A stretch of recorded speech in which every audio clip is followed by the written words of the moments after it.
This week, we have been treated to a lot of shenanigans, drama by politicians, and especially by Senate and from Senate.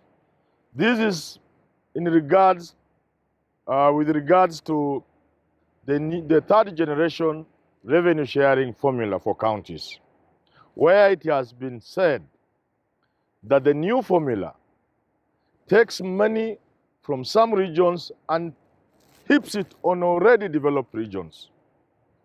The most outstanding shenanigans came from some leaders who say because Raila has not supported them, then they are going to walk out of ODM and chart a new path for themselves.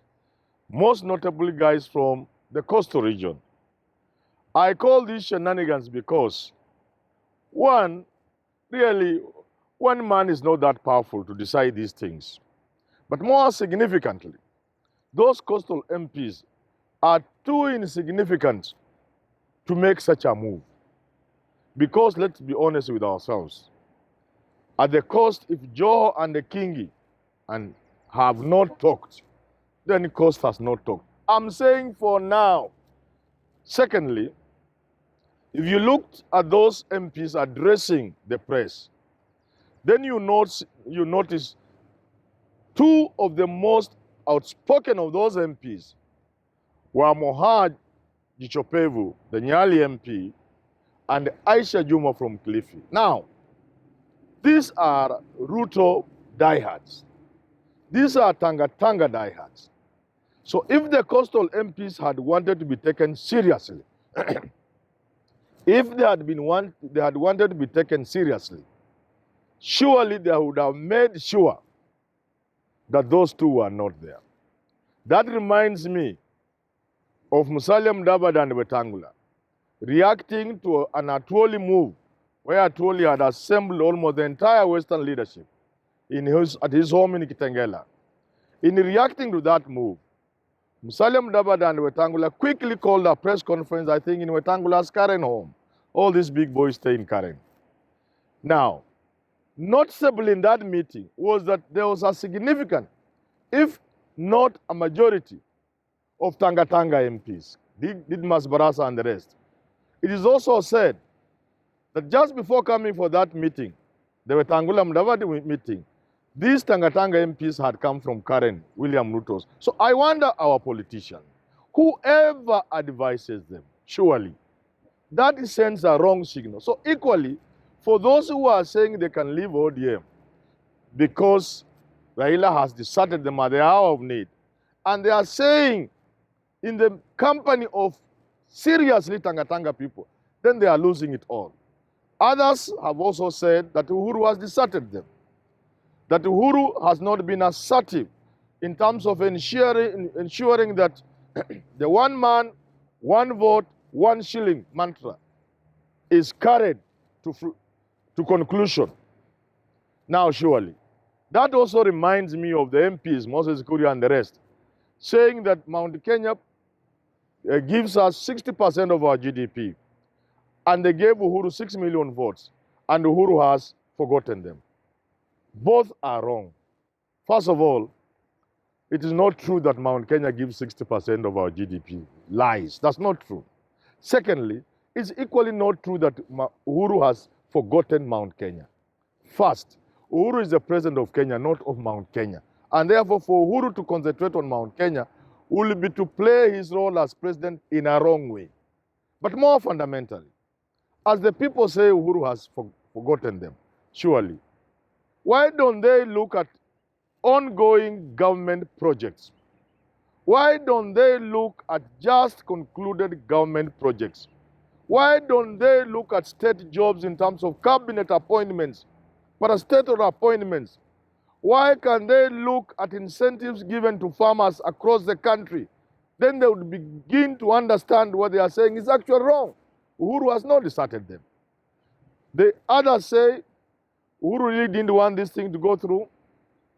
They cite two things. One, that how could he have sent his leader of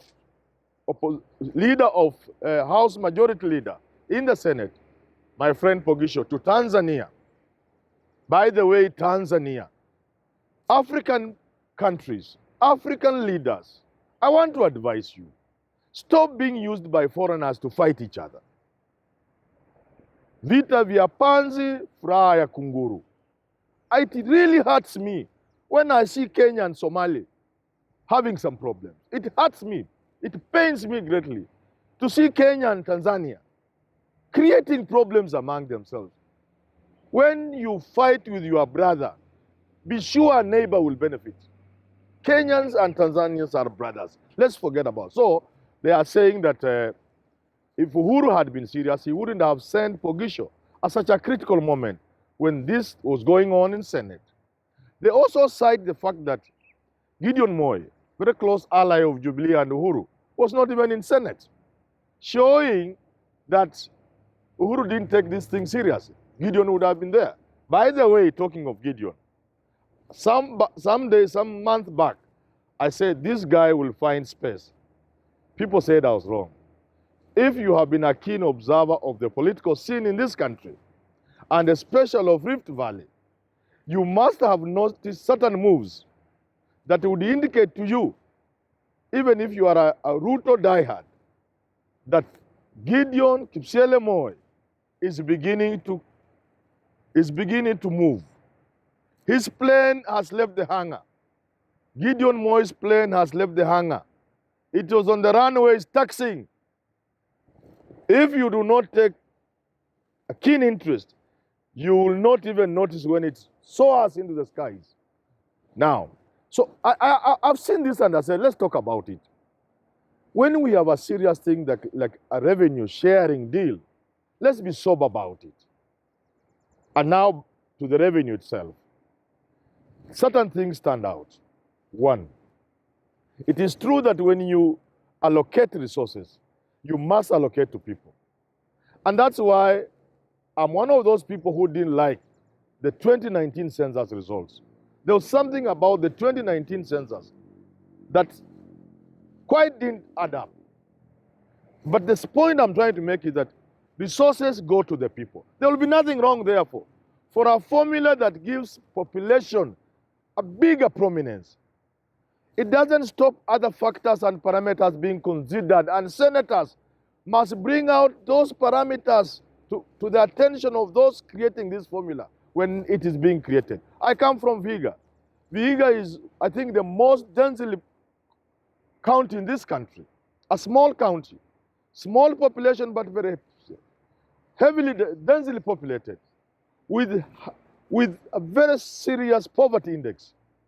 And therefore, it is the leadership of Vihiga to put up a case for counties like Vihiga, for example. What should happen in Vihiga? It doesn't necessarily have to be the money when they are sharing the revenue. It could be the allocation of light industries that are labor intensive. If government would be asked and pushed to pursue such a policies of allocation of industry, where Vihiga will benefit. I am therefore saying, other than the formula of sharing resources, which of necessity must consider the population, there must be other factors.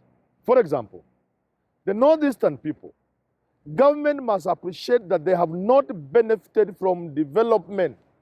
And we must not repeat the mistakes of the 1960s, I think 65, of the session of paper number 10, where we will concentrate development along the railway line, where we will concentrate development on the highlands and the highly densely populated, the highly developed places. No, we want to develop the whole country. Every Kenyan must feel part of this country. So whereas this formula could allocate resources to people, to places with high populations, I want to urge that the government must pursue policies that addresses historical injustice, addresses the issue of poverty in certain parts of this country.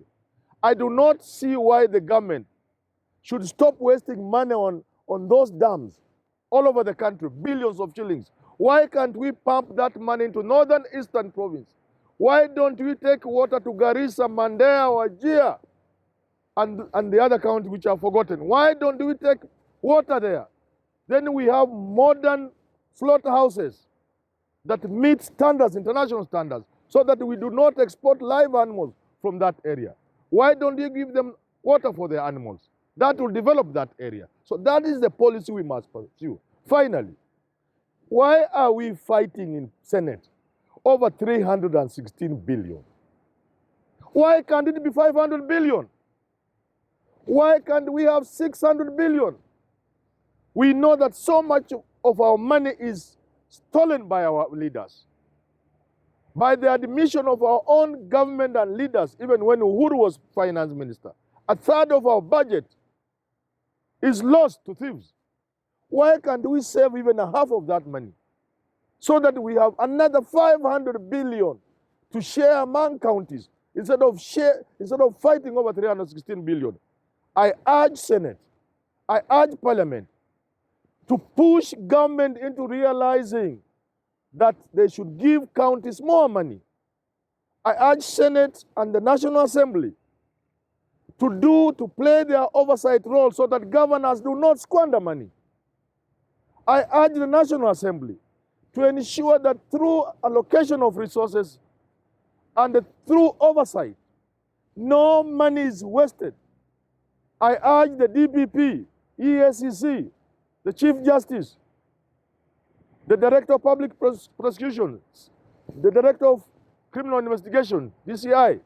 I urge them to ensure that the thieves who steal our money are put to jail so that this money can be put to better use, so that we don't have to fight over 316 billion when we can put across 800 billion for counties to share.